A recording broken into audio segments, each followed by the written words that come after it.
观众朋友大家好，欢迎收看5月29公司台记台下晡新闻，我是陈芊。咱先来看今仔日的新闻重点。全台晚上大雨，下暗雨才会较停。明仔载5日节连假好天，各道的车会是普通视野1.3倍。长辈阿嬷台东有一个囡仔跌落海，钓客嘛随跳海救人，2个人拢去予海用架去，到今也未找到。疫情压起来，民众扫码无快态。卫福部长回说咧，讲有请厂商赶货，这礼拜有60万剂会送上市。新闻头起先来看今仔日方便通气天气无稳定，各地头拢会落阵雨，也是雷公雨。部分地区可能要注意会单雷公风嘛正透。若气象署目前是针对10个县市发布大雨特报。今天还是要留意，像是在北部、东北部的这一带，下雨的时间比较长，而且在山区的这一带呢，可能会有比较显著的降雨出现。那至于到晚间呢，随着整体的锋面云带逐渐的往南移动之后，我们的降雨的状况上面整体趋缓。那在中南部还有东部、东南部的这一带呢，还是会有一些断断续续的降雨出现。在北部、东北部整体来说，白天的气温也都是感受上比较凉一些些，尤其在今晚到明晨以及以周六的清晨。这段期间，各地呢早晚都可以感受到比较凉的气温。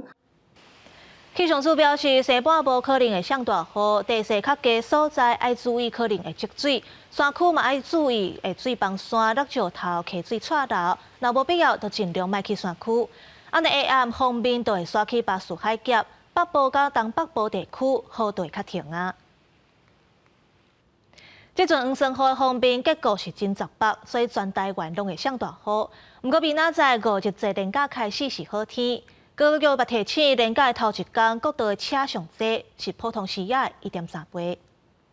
乌阴落雨的天气，民众穿雨帽、骑乌托邦。气象署表示，受到风面影响，拜三、拜四这2天的天气非常无稳定，随时拢会闪大雨，尤其是拜四雨水上高，雨会真粗，甚至有可能会打雷公。那明天主要的一个降雨，就是要提醒大家，就是有一些短延时的强降雨，在短时间内，这种雨势都是比较容易从海面上移入的话，雨势上都会比较来得又大又急的情形。不过持续的时间就会看到时候锋面通过南下的一个速度而定。也那5日节连假天气就会慢慢稳定，敢若花东和局部山区会落雨。根据观光署的统计，5日节连假基隆、台北、苗栗、连江和澎湖这5个县市有超过5成的停放率。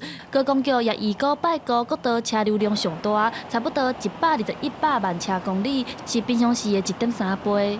3天连假期间是比较容易拥塞的路段时段，大概就是第一天是南下为主，像是新竹路段啊、桃园路段，还有台中彰化路段以及国五南向的路段，在第一天都比较容易拥塞。那因此在这次的话，有规划实施国五的北向高层台管制，就是在第2天跟第3天的下午的时候。高公局也呼吁民众拜5、拜6西部各道会当伫咧透早6点进前，也是中昼12点以后才去出发。若是国五南向会当伫咧透早5点进前，也是下晡5点了后出发，避免塞车。因也建议民众会当用1968的 App， 随时留意上新的状况。记者陈选林旭凯台北报道。新冠疫情又搁压起来，这快台汽车煞欠货买无。卫福部长邱泰源回实咧，讲有请厂商赶货，这礼拜60万剂就会送上市，若后礼拜是搁有120万剂。另外，疾管署嘛强调，这药的部分并无欠货情形。早前一间药局真歹买到家用新冠快筛，互民众真不满。国内的新冠疫情升温，不过快筛剂一支都买无。卫福部长邱泰源29早起出席立法院备询前，头一届对铺货卖付回实咧。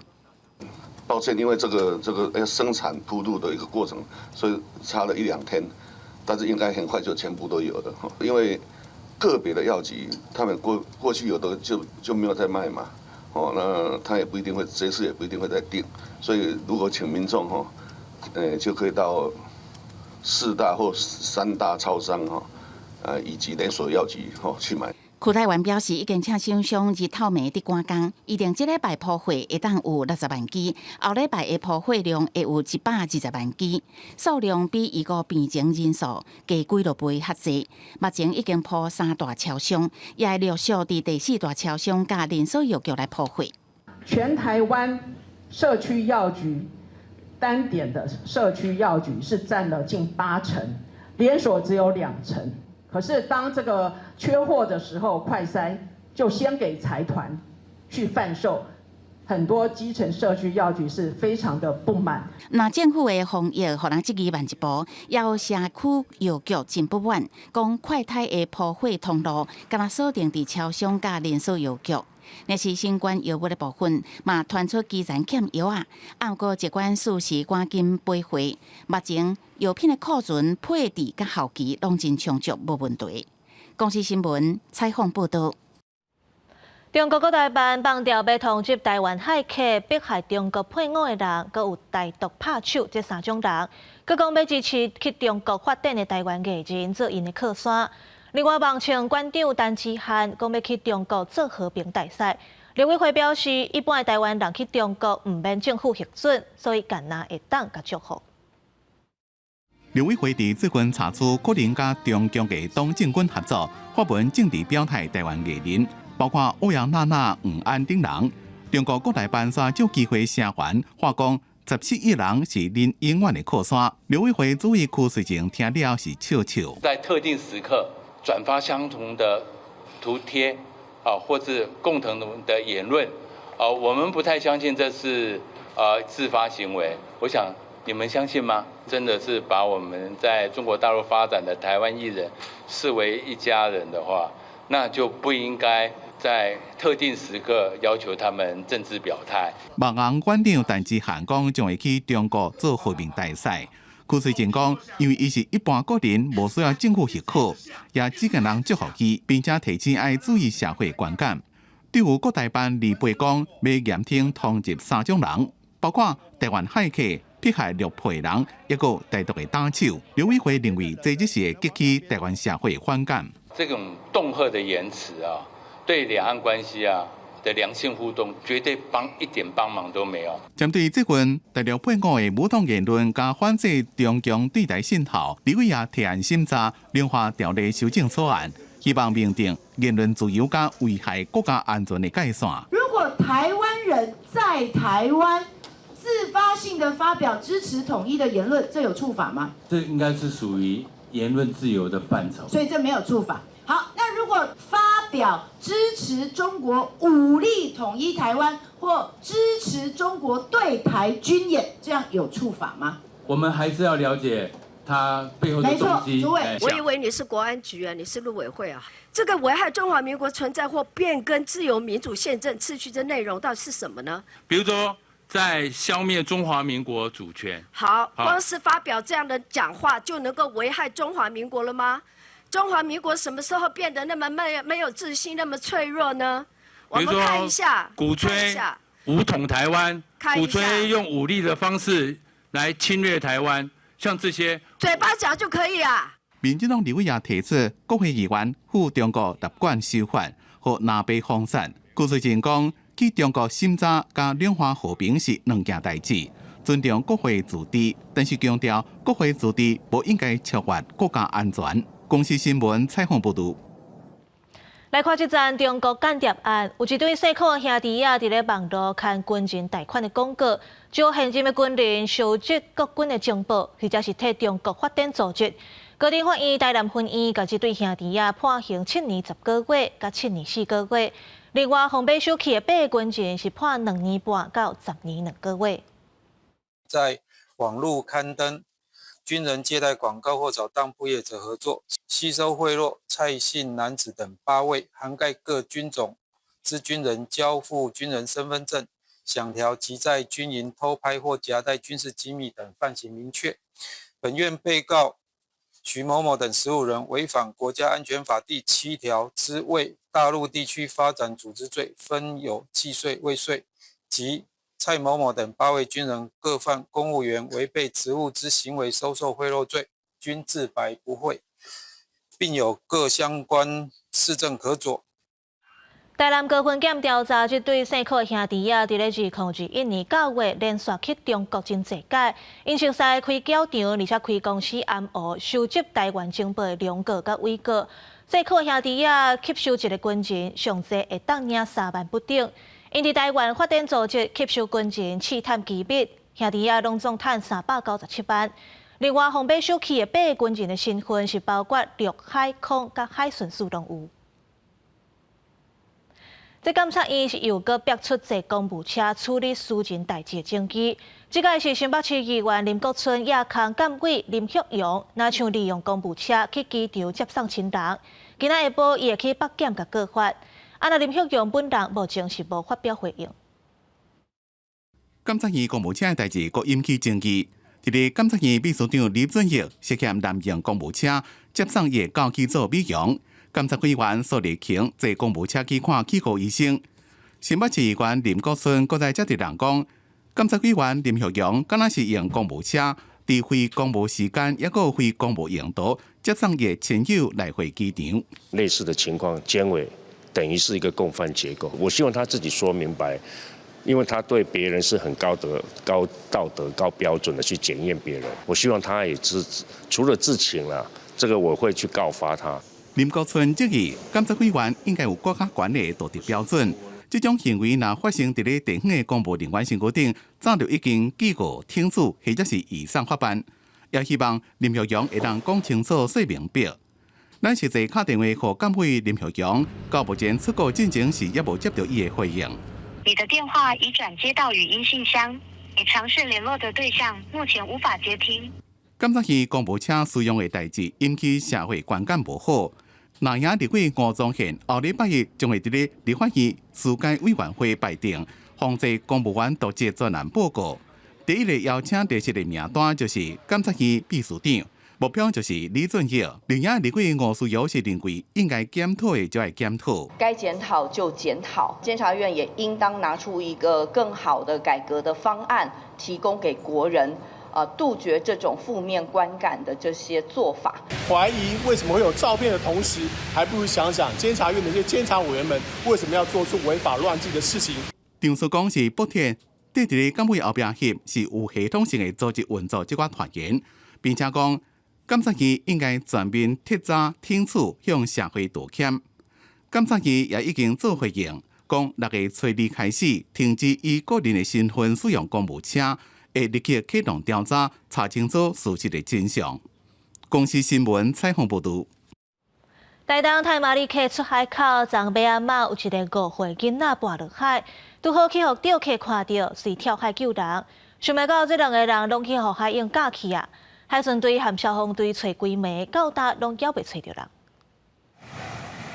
伫尾仔晚，台东消防大队伫太麻里溪出海口派出巡逻艇，到海面搜救跌落海10部囡仔甲救人的钓客。海巡警艇也伫海上找找。海巡署东部分署表示，伫尾仔晚接到民众报案，一个5岁查甫囡仔跟阿公伫太麻里溪出海口钓鱼，查甫囡仔无细里跌落海，另外一位55岁细汉的钓客发现随跳入海中救人。钓客阿兄全程拢看到已经救到查甫囡仔，也毋过海流伤强，收袂转岸边，互海用赶走。那个小孩就抱着他，他也抱着那个小孩啊，就在差不多第3浪。哎呀，第3浪、第4浪左右。经过规暝找找，搜救人员也是无发现跌落海2个人踪影。日到透早，海巡队继续找找，台北消防分队早无人机伫4颗位的海峡空中搜寻，也毋过到目前为止也是无找到人。今日也会全天候派遣1艘海巡艇在海面上实施搜救，然后我们现场也有协请台东县消防大队、大武大队实施空域的搜救。附近钓客表示，太麻里溪出海口海流变化大，搜救较无简单。细单钓客影响落海救人，希望2个人拢会当赶紧平安获救起来。公司新闻采访报道。刷落这条新闻是伫咧海面漂流落尾得救的好消息。有一个查甫人和朋友伫咧偏后的沙坡耍水，煞去互海涌加去外海。伊人亲像无体力，收袂转来，伫咧茫茫大海漂流5点钟。交在伊的手机一直拢有通，落尾是靠定位，互找到获救起来。再传一次你的定位的位置，传到妈妈手机。好 ，OK， 那你要保持休息。警方将失去联络的这个查甫人联络，确定伊即马人伫咧倒，因为这个查甫人甲朋友去平尾的3C海沙坡附近做海上活动时阵，因为海流伤强，收袂带，打电话发人救。好，我同事在海面上帮你搜索，你打开。让他做好确认。好，你放轻松。天暗了，海巡继续甲这个查甫人通电话，叫伊甲手机手电开去，较好找。这个查甫人伫台中食头路，放假甲朋友倒来平爽，却因为海流伤强，受袂带。警方甲海巡人员自日时找到暗时7点外才甲人救带。这个查甫人除了身体抑佫惊，因为伫咧海面顶伤久，体温较低，先送病院检查。然后我们在车上再帮2个血压计量。晚间7点10分，在基隆屿海域成功救起该名民众，海巡人员第一时间提供保暖并送医处置，目前该民众已无大碍。好在这个查甫人的手机一直拢有通，而且有电，一直传送定位，互海巡知影伊伫倒。5点钟了，伫咧离海边5海里的所在找到。它是涨潮的时间，因为退潮底已经开始涨潮，所以现在水是由东往西边走，应该是划不了哈。因为这个时间在海上保持体力是最重要的。平湖消防局讲，平湖的海域地形真复杂，水流变化真紧，无论是受水、涨水，或者是其他海上活动，拢爱事先了解海象，经较适合的时间甲安全的地点进行。若发生突发的状况，爱冷静，想办法让家己浮伫咧海面上等人救。公司新闻综合报道。屏东启用智慧停车格也无到1点半时间，却因为南部的日头伤炎，这停车场的面板是拍甲臭灰搭，民众是扫无 QR code 无法度纳钱。你的智慧型的停车格损坏率太高。1年多而已啊，拢臭灰搭去啊！议员所讲的臭灰搭智慧停车条面板，就是伫遮屏东市区的大连路边。实际来到现场看，这段路拢总有9支停车条，其中有4支的面板已经互日头拍甲乌密码，顶悬立钱的 QR code 安怎扫都扫无。这拄停车的民众看到这贵宾也感觉意外。刚刚才发现它下面也有，不然我之前都是扫上面，所以它这个应该是刚烤焦不久。对，那你觉得这样会不会对你们有影响？如果我没有发现下面有的话，会，因为我没有办法扫，没有办法缴费。面板顶悬小盖立钱的文字甲图像拢已经看不清，若是头摆停车的民众，就会唔知要安怎做。议员讲，初步了解，大连路这面板拍开有7支，对去年1月启用到呾，也无到年半的时间，就出现这种状况。伊已经要求交路处爱全面盘点改善，买加强立钱方式的宣导，避免民众产生停车欠费。我查调资料发现。60万笔的停车单中，有高达6万笔的民众都没有主动去做线上缴费。那这部分我也希望交理处能够多多宣传跟宣导。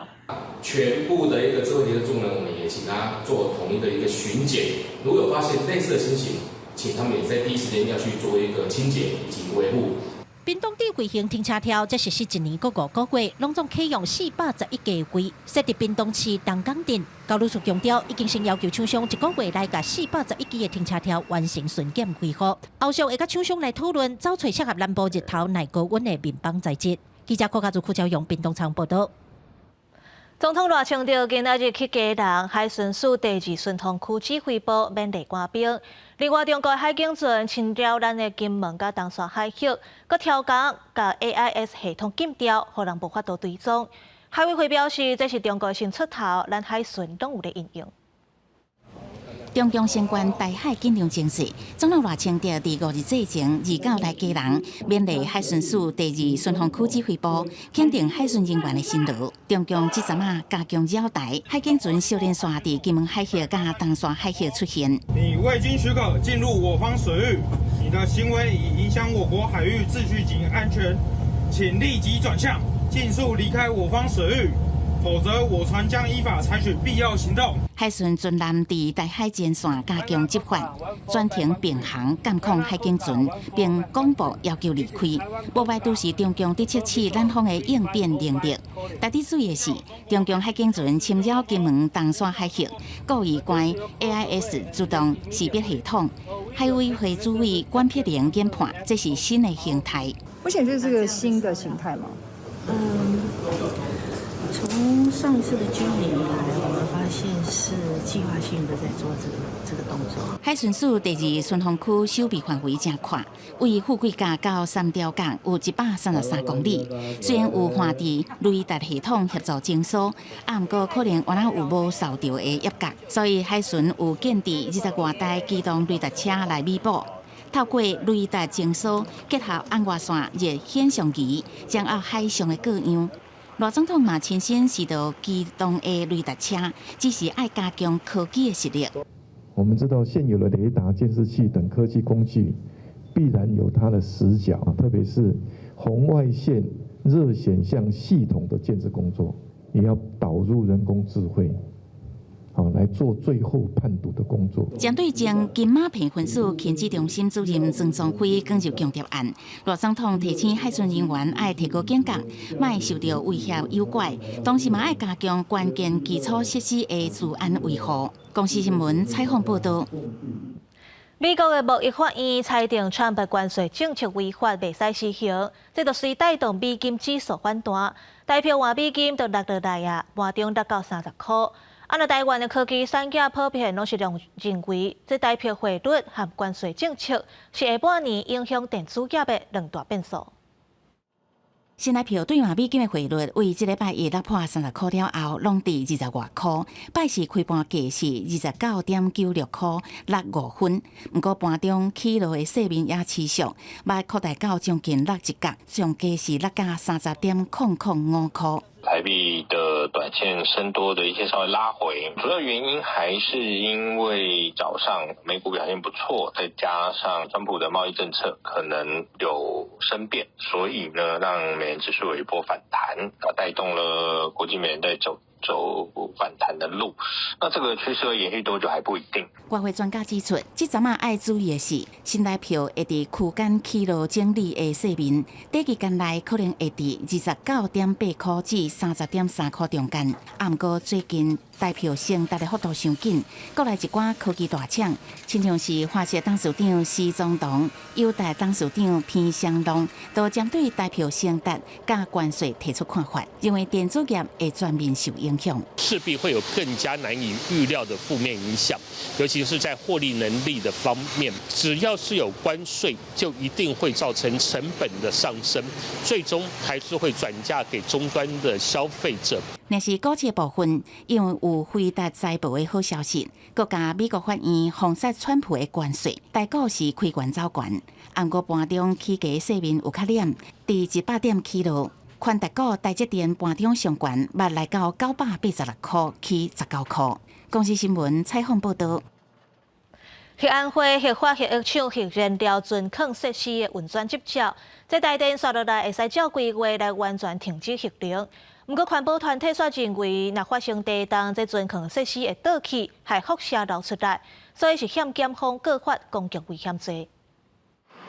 市提告人控告台电董事长蔡文生、甲核安会主委陈明真，也有相关的工作人员，款团来到台北电检署提告，因认为核安会虽然已经核发核医厂用过核子燃料的大石储存设施运转执照，予台电会当将反映其路线内的电表全部刷出，进行除役作业。不过，若台湾发生大地动，这个大石储存设施有可能会倒去，造成辐射泄漏，会予全台大地核安危险。安会也好，台电也好，说啊，我不知道啊，我不知道会有那么严重啊。所以我们今天来提告，主要就是告诉检察官，检察官这个把它正式立案，然后去调查我们政府官员。款团提告公共危险罪，要求台电要重新检验评估大小储存设施的安全性，更新安全分析报告。核安会也要严格监督。对此，核安会表示，一切拢是依法行政，无问题。一切都是合法，没有说所谓的他们讲的说什么，它是除役必须要的设施啊，因为核一厂现在在除役，对不对？它一定要删除，把它的用过燃料从它的炉芯拿出来，一切都是遵照相关的安全的这个相关的一些建议格式里面去做的。做完之后，经过核安会他专家学者去审查，那他才会发照给台电。对此，台电表示，大小储存设施的安全性无疑虑，有经过耐震测试，委员也经过严格审查，才通过发照。对于款团的提告表示尊重，佮强调台电会依规定进行除役作业。公司新闻采访报道。立法院外权委员会审查自动托育服务法的修正草案，拢总16个版本。都小党联手开记者会，呼吁朝野爱做伙推动托育改革，淘汰无适任的任务，避免佮出现后一个开案件。不是让保姆淘汰退潮。时代力量台湾激进甲台湾列党29早起伫立法院昆贤楼门口召开记者会，呼吁朝野立委爱全力支持修正儿童托育服务法，因为行政院版本的草案欠缺年母退场机制，所以主张对年母日常违规行为应该建立记点制度，若是记点达标，应该暂停收托，甚至废止执照，避免后一个开事件发生。行政院的版本当中，只有要求限期改善，不会留下违规的记录，只要不犯下大错，就可以小错不断。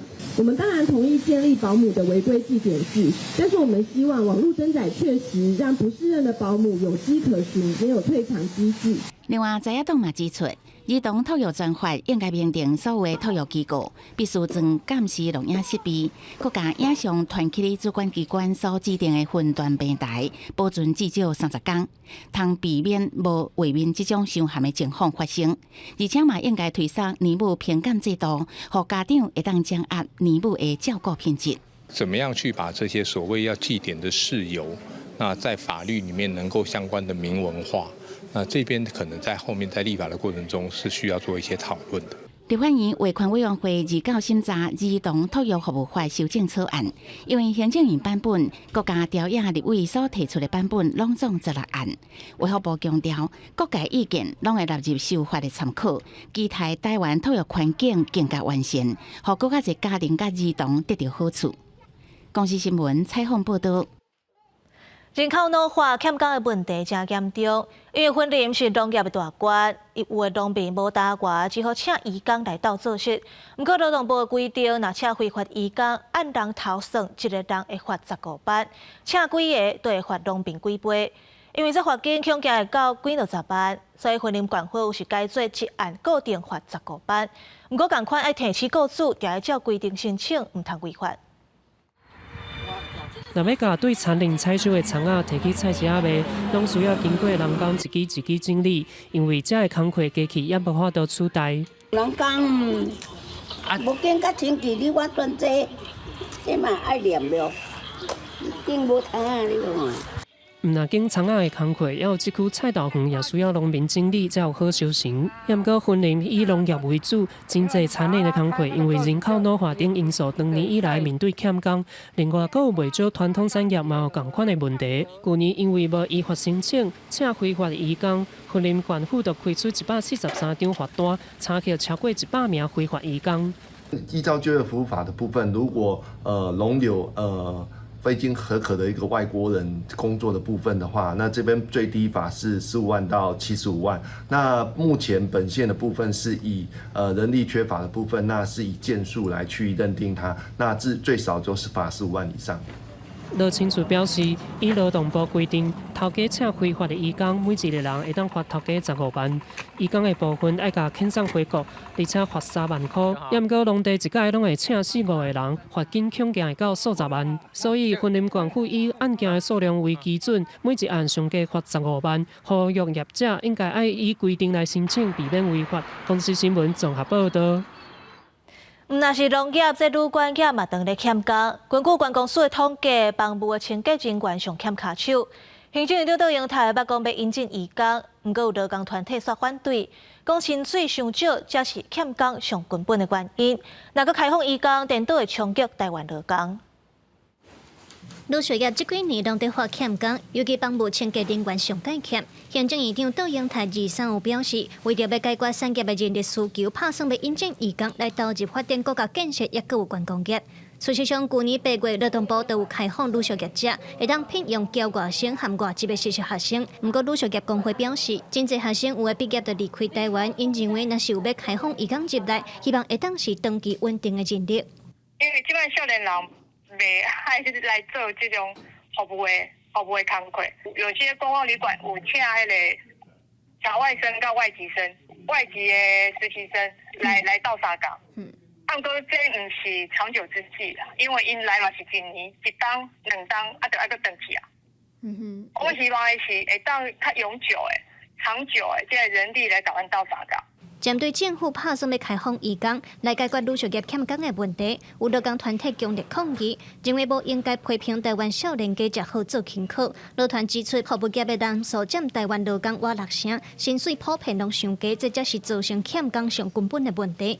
劳团认为，若准开放移工入来，会对台湾劳工的工作机会、薪水结构等等造成真大冲击。台湾人的这工作的这机会变较少。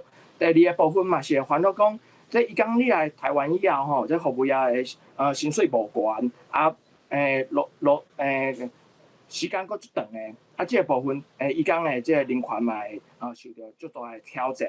第三个部分就是台湾这个服务业薪水吼，一定就起袂起来，就一直拢用上低的这个工资来去。劳团表示，若准予旅宿业开放移工，服务业反势嘛有样看样，要求开放加薪的移工。那安尼恐惊会造成台湾劳工失业失去竞争力。劳团呼吁政府要全面检讨移工的政策。因为劳动部是回应讲，伫咧开放跨国劳动力的议题，要针对单一产业来开放移工。目前也搁咧含主管部会来评估当中。劳动部表示会坚持优先照顾台湾劳工权益的原则。记者卢尚如、郑准由台北报道。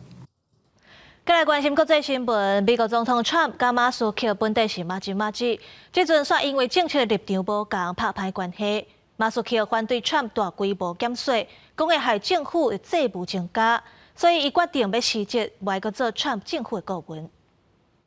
对马斯克的批评，美国总统川普敢若是无影无紧。We will be negotiating that bill, and I'm not happy about certain aspects of it, but I'm thrilled by other aspects of it. That's the way they go. It's very big. It's the big, beautiful bill, but the beautiful is because of all of the things we have. 马斯克伫咧日前播出的这段专访内面，对川普最近伫咧推萨通过大规模减税法案讲谈话。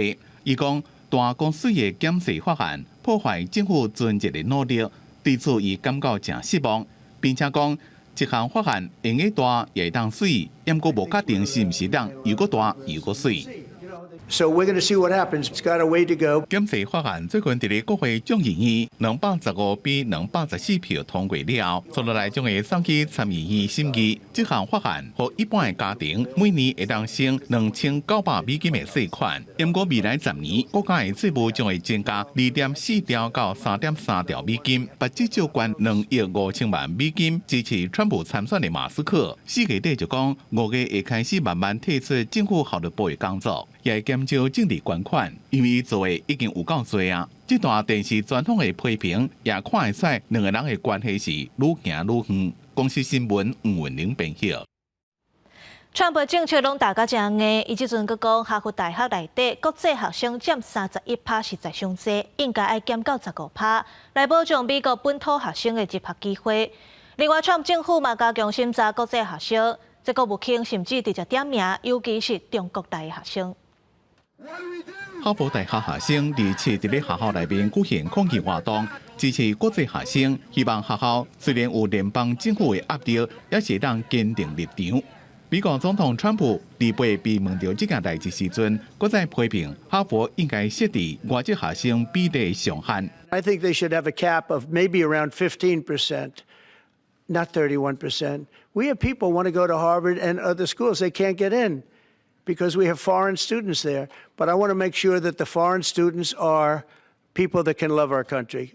川普也讲，哈佛自世界上一寡高度激进化的地区招收学生，伊无希望这寡人伫咧美国制造麻烦。川普政府的政策对哈佛的外籍学生造成无确定性，有拄则录取哈佛的外籍学生，甚至希望家己当初申请的是美国以外学校。Yes, so the uncertainty of the situation is very hard for me. I don't know if I can go to Harvard. And so being unsure is very difficult for me. We're being used like pawns in the game that we have no control of, and we're being caught in this crossfire between the White House and Harvard. And it feels incredibly dehumanizing. 根据哈佛的资料，学校内面要甲6800位外籍学生，占所有学生的27%，比2006年的20%较悬。而且，川普政府继续加大对外国学生的审查，国务卿鲁比奥也直接伫咧社群媒体点名中国，并且讲将会积极撤销甲中国共产党有关联，甚至是伫特定领域读书的中国学生的签证。中方一贯认为，正常的教育合作和学术交流不应当受到干扰。我们敦促美方切实保障包括中国留学生在内的各国留学生的合法正当权益。美联社讲，中国是美国第二大国际学生来源国家，第一是印度。2023到24学年期间，有超过27万的中国学生伫美国读书。不过，常常发生中国学生伫美国境内从事非法的行动，引起议论，和川普政府决定要加强审查。公司新闻张伟林编辑。根据世界气象组织和英国气象局预测，未来5年全球高温可能会打破纪录，而且反射超过10年前设定的温度标准。全球暖化真严重，瑞士阿尼比斯山有冰川冻起，这冰角直接冲落去床头内底，一个人失踪。根据全球2大先进气象机构世界气象组织加英国气象局上新的预测，未来5年全球气温有80%的机会会创下至少一届年度高温纪录。2025年至2029年5年的平均气温有70%的机会会超过工业化进程的摄氏1.5度。Now, rising temperatures matter for two reasons. The first is the heat itself. Heat is uncomfortable for humans, and when it's too hot, it can be fatal. It also kills crops, kills animals. Second, rising global temperatures are a sign that the planet is being altered, which means we can expect more extreme weather events. 日北瑞士阿尔卑斯山就发生冰川断裂，当地的布拉滕村庄有几大片树砍去。市长表示，差不多灭村，复合在及时撤离居民。Dieses Worst-Case-Szenario geschehen. Das bedeutet, die 3 Millionen Kubikblöcke, die auf den Gletscher gegangen sind, sind alle unten gekommen mit dem Gletscher.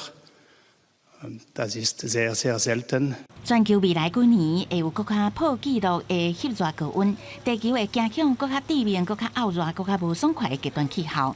世界气象组织的报告搁头一届指出，在2030年进前，全球有机会出现某一年的气温比工业化进程悬出摄氏2度。科学家表示，虽然机会无大，不过也是互人会惊。英国卫报报道，若是咱人无停止烧石油、天然气、土炭甲柴礦，会对人类的健康、国家经济甲自然环境构成愈来愈严重的威胁。公司新闻吴文玲编译。镜头转来到国内，骑铁马比例下降，囡仔骑铁马死伤的人数却一直在增加。有立委联合路权团体开记者会，呼吁爱修法，规划更较完整的政策，保障铁马使用者。民众伫路骑脚踏车，若看到路边的车要开车门，就会闪灭中的车道去。这是真侪骑脚踏车的人会拄到的情形。脚踏车作为简单的上下班的工具，骑的人则常常拄到道路设计发挥无合理的困境。立委林月琴联合民间团体骑脚踏车上下班的人，赶伫咧6月初3世界自行车日进前开记者会。我亲身体会到台湾交通政策当中的矛盾，基础设施与交通法规却传达出完全相反的这种讯息，就是骑自行车并不受到欢迎。自行车上下班的人亲身到场说明。根据交通部统计资料显示，全国脚踏车使用率自2009年的5.6%降到2022年的3.3%。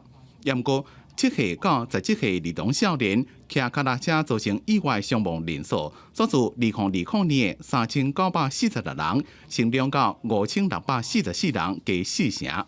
若是单方面的鼓励民众骑自行车，却没有同步的检讨跟改善道路的基础建设，包括释出安全的空间，严格取缔。另外，今呼吁应该提出具体应用对策，包括修正无合理的法规，建议将车超车的侧向安全距离自最卖半公尺提升到国际标准1公尺半到2公尺，一共提出全面性的自行车政策，加强化骑脚踏车的教育跟文化。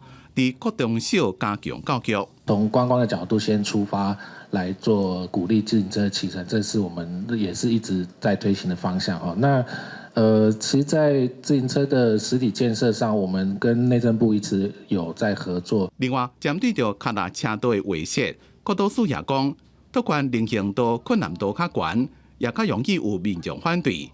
目前内政部有伫咧推啥行路人优先区，希望会当做到共享道路，争取更加好的道路环境。公司新闻采访报道。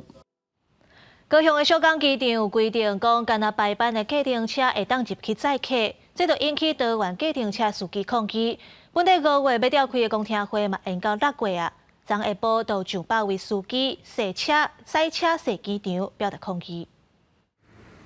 一台车时速差不多30-40公里，对高雄国际机场的入口豆豆驶入来机场内。因有的是计程车运将，有的是多元计程车司机。因为毋是机场载客的排班计程车，无法度入去机场载叫车的人客。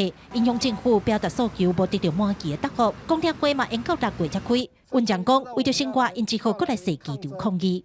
大家公平嘛，大家要赚钱，要吃饭的，要养家活口的，大家都是。没有人会开车出来玩。咱讲真诶啦，啊，这计程车司机为着啥？为着一嘴饭尔呢？敢有人为着啥？对啊，但是恁今仔日安尼做，你感觉对我们这些合法取得营业登记证的这些合法司机来说，有为了吗？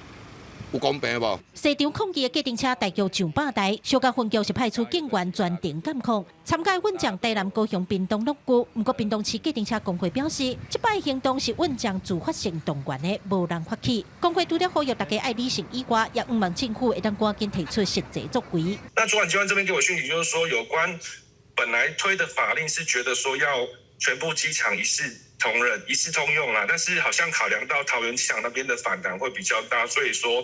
这次的案件又在调整成，可能就先把桃园机场做小范围的调整，那我们其他的机场再做一次全盘的调整，大概是这样子。我所掌握的讯息比较是这样子啦，对。但是您要说确切的时间呢，目前都没有。针对运将的诉求，高雄国际机场表示，民航局会以旅客权益甲机场营运的顺序为原则，规划相关的方案甲配套措施，卖收集各方的意见，推出上适合的方案。记者柯家如柯兆雄高雄场报道。食伤甜、伤咸、伤油，拢会损长健康。有研究团体调查发现，9成受访者拢认为，这高糖、高盐、高油的食品拢爱有警示标识。台湾健康联盟呼吁政府除了标示，嘛会当参考国际扣糖税，推动健康台湾。路边的饮料店四界拢是，这民众3不5时想着买一杯。台湾健康联盟有针对民众做一份减糖申请外调查，根据统计，有39.9%的受访者一礼拜饮3届以上的无糖饮料，有9成的人认为针对高糖、高盐、高油的食品爱有警示标识。民团呼吁政府除了爱落实警示的标识，嘛会使参考国际做法来建议糖管糖税制度，促进健康台湾。不吃糖，我们都知道影响健康。包括大家都知道心血管疾病、糖尿病，甚至癌症。政府可以制定一些政策，就是定价区隔，你不能卖一样的价格。那也没有违反什么嘛。本来加糖，糖有成本嘛，糖捐、糖税，到底这个制度要不要来推动？那我们是觉得，这个应该是可以，73.8%的民众是支持的。为什么要收这些钱？就是其实希望投入在健保跟食安的一个预算上面，让我们能够大家更健康。针对 NGO 团体对警示标示的建议，是有数是回应讲，政府已经有公布 FOP 包装食品的正面营养资讯，让消费者会当知影讲，伊买的产品热量含营养素的含量占一日参考量的%偌济。不过未来拍算会以3种食水来区别，让民众一看就知影讲，什么是高糖、高盐、高热量的食品，来促进对健康食食的意识。其实，在102年就有公布一个食品营养的正面标示，简称 FOP。那它是比较单调啦，只有2个颜色啦哈。那现在欧盟他们是有3个颜色，所以我们会用颜色让消费者容易来区分。绿色你就安心买，红色尽量不要买。兵团和医生拢呼吁政府应当爱提出有效的减糖公共政策。食药署表示，为着民众的健康，伫咧食品标示含减糖议题推广的部分，会继续和消保团体、NGO 团体来合作沟通，制定方便民众健康管理的政策。记者卢尚珠、林晓凯台北报道。来看花莲外海最近出现规定的观察头海翁，唔但拢真大只，阁有真侪对母仔囝。观光业者表示，英国观察头海翁拢是3月开始出现，今年的较晚，可能和海流、佮温度变化有关系。头冲出海面，喷水窜开，一只体型正大只的抹香鲸海鸥坐伫咧船边啊，算算的有10几只，其中一个几落队是母仔囝，未留夜关了，冲在水底是因的招牌动作。真的很兴奋，感觉值了。虽然我有点晕船，中间吐了一次，但是还是很值，我感觉。相关业者讲，今年抹香鲸出现的时间有较晚，大家也真好奇到底是什么原因。去年2、3月的时候就有发现他们的踪迹，那今年的话是延迟到了5月才发现他们，那就推判有可能是因为洋流跟水温的关系。抹香鲸过去一段时间其实是在南澳那个地方，那他们可能因为食物的关系，在那里没有食物可以吃了，所以就陆陆续续来到花莲。专门伫咧研究鲸豚甲海洋生态专家是认为，看到抹香鲸的过风时间一般拢是6月到7月，要过有一寡伫2月就会出现，应该是呛死记录的问题。如果就经验法则或者是单一的时间记录来说的话，这件事情确实可能是晚了一些，但对我们而言呢，我们应该更关注的是整体族群的变化。真侪游客拢是专工来这看海洋的，会当看到抹香鲸，大家真欢喜、真意外，也好今年的赏海洋季节正式开始。公司新闻采访报道。人面蜘蛛是台湾体型上大的甲蚌蜘蛛，因主要是食一寡汤拖。不过最近有民众伫咧中华生态步道看到一只人面蜘蛛咧食蜜蜂。这生态导览员表示，可能是蜜蜂咧找食的时阵无细致掉伫咧网仔顶悬，若这款情形是真罕咧看。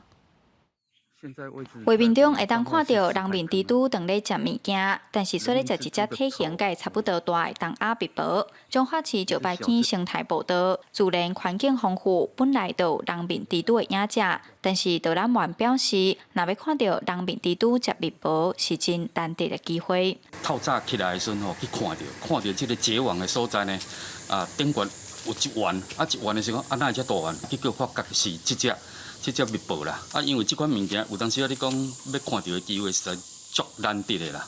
母的人面蜘蛛是台湾体型上大的甲蚌蜘蛛，主要食汤拖。导览员认为，可能是蜜蜂咧找食时无细致飞入去蜘蛛网内底，才会正做蜘蛛的食物。学者表示，人面蜘蛛的蜘蛛网会当超过1公尺，大范围的蜘蛛网互蜡物容易踏入陷阱，食蜜蜂算是正正常的自然现象。这种大只的蜘蛛吼，伊的网啊吼，等讲伊足有力的，足强的。所以讲，才有法度讲去掠着遮尔大只的迄个脊椎动物，袂去互破去，袂去互长去安尼。有但是麻雀，是讲迄捕老鸟，飞甲足忝的吼，嘛有可能去互网着。研究蜘蛛20-30年的杜玉明教授表示，蜘蛛利用蜘蛛网蜡物是维持生态平衡正重要角色，有法度控制虫拖的数量，甚至消灭害虫。学者嘛提醒民众，若是伫野外看到蜘蛛网，千万唔通破坏。记者杨淑晴中华报道。台南永康国小的附设幼稚园提早过5日节，囡仔用纸箱仔做凉船，嘛有人做香香搁徛卵。学校嘛用母语教囡仔白巴掌的知识甲美感，体验这5日节传统文化。用纸箱仔做古锥版的凉船，囡仔无记比赛爬凉船的老个场景，冇体验徛卵文化的民俗风情。5日节连米到连市永和国小附设幼儿园提早办节庆活动，带囡仔透过游戏练捌台湾3大节庆之一的起源甲习俗。毛老师用台语囡仔歌来引起囡仔兴趣，提升学习动机。阿嬷的巴掌上清脆，钓阿鱼包巴掌。学校来这上盖香，刚刚有立蛋，还有丢粽子。刚好送。喝送。小朋友寓教于乐来学习这个活动，这些活动让小朋友提前庆祝体验。学校嘛特别请专业的老师一步一步教大家安怎拔。那站佮分做北部站佮南部站，北部的料会先炒过，才佮落去吹。那南部的直接甲青竹米、掺鸭包入去，满得去落去撒。教学老师讲，这阵北站的文化豆豆出现短暂，也嘛变势咧传承。另外学校中道长嘛特别传连叶连纸饭，嘛向人健康长寿。有一届我去互囡仔问讲，迄个肉粽是毋是种伫涂骹？让我很诧异啊！我就意外，表示讲这个环节吼，就是断层的很严重，所以我感觉讲应该爱互囡仔了解讲，咱这个肉粽是安怎来的？荷叶莲子饭搁这个菜豆，来代表着端午节一个习俗的一个饮食文化。校方讲，学校一直咧说食在地、食当季的理念，这摆嘛特别用白河生产的莲藕甲莲子结合521个传统文化，要互囡仔饮食观念对饭的延伸到产地。记者苏台南采访报道。来看中亚的国家，吉尔吉斯伫咧1991年独立脱离前苏联，1992年因启用目前的国歌，不过同款是有前苏联的风格，甚至有歌员嘛批评这歌实在真歹听，所以政府就招民间做伙创作新的版本。吉尔吉斯作曲家穆萨耶夫用钢琴弹伊创作的新版国歌。穆萨耶夫创作的新国歌节奏较轻快，甲即马旧版的国歌庄严雄壮的风格完全无同。穆萨耶夫一开始是找一位诗人，甲伊做阵创作新版的国歌，但是对方一个月拢无灵感，到尾也听到伊这段旋律，歌词真紧就写出来。ошол нотага жараша оюна келген сөздөрдү жаза баштады. Каалаган сөздөрдү чынан. Бул мундарды жазып коюш керек болчу да. Анан эртеси күнү эле текстти жөнөтөйдү. 吉尔吉斯1991年脱离前苏联独立，1992年开始用即卖国歌，不过风格依然是正高的前苏联风格。吉尔吉斯国会议长甚至批评讲，即卖国歌歹听甲连鸟仔听到拢会赶紧飞走。到2023年年底，吉尔吉斯总统贾帕洛夫指示，将有新国歌来表现吉尔吉斯30几年来一直进步的精神，也邀请民间的作曲家做阵来创作。穆萨耶夫希望伊的作品被选到。 Кыргызстанды сүйөм деп мындай иш жасап сүйүшү мүмкүн да. Ар ким эмоциясы ар кандай да. А мен композитор катары мен өзүмдүн сүйүүмдү өзүмдүн почерким менен өзүмдүн мүмкүнчүлүгүмө жараша берем. Анан ушу мелодиясы ушундай бир эргүү келип кеткенде жазгам. Анан ушундай күчтүү сезимдер менен денени титиретет, мындай руханий бийиктетет, ойготот дегендей деп эсептейм мен. 伫咧无发生剧烈政权改变，要彻底改变国歌，伫国际之间真罕见。这几年，即个奥地利、澳洲加加拿大，因为时代原因，有改变国家歌词内面几个字。公司新闻金万庆编译。德国一间做奥托钳红仔的公司有200年的历史，因超过90%的产品拢是外销去美国。不过因为美国扣关税，红仔百面会起价。 这间公司就打算要伫咧美国成立送货部门，想办法减少成本。胡桃钳是德国东部阿尔士山脉矿区的传统工艺品。第二次世界大战的时阵，将在驻防伫遮的美军买来送互故乡的亲人，到即马已经变做年节送礼正穿的产品。史坦巴赫公司顶一代的经营者，伫咧2008年过身，如果拄到金融海啸，营运困难。 即卖经营者伫咧10年前申请破产保护了后，重新经营业务。即卖公司有120几位员工，每年生产3万到4万的胡桃钳，超过95%的产品拢销去美国。对关税压力，史坦巴赫公司强调，为了要保留这项手工艺传统，维持消费者的信任，坚持生产线会留伫咧德国。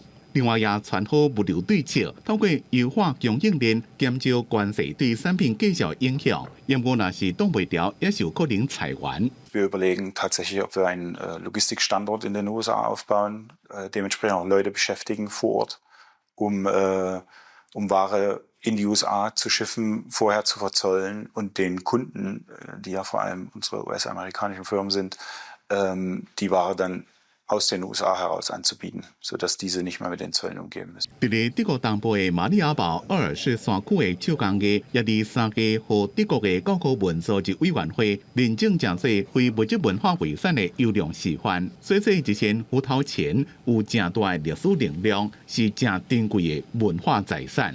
公司新闻张淑芬编辑。天气玻璃仔再来关心下半晡的温度。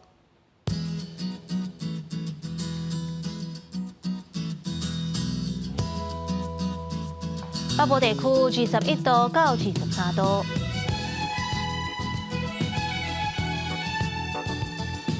中部地区22度到26度，南部地区25度到34度，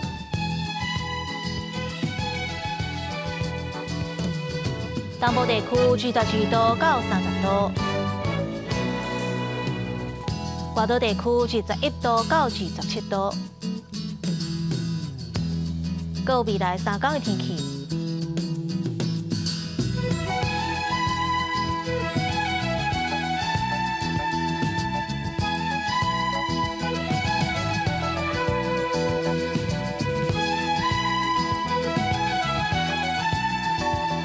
感谢你收看今仔日的下晡新闻，我是陈怡芝，明仔载下晡3点，咱再会。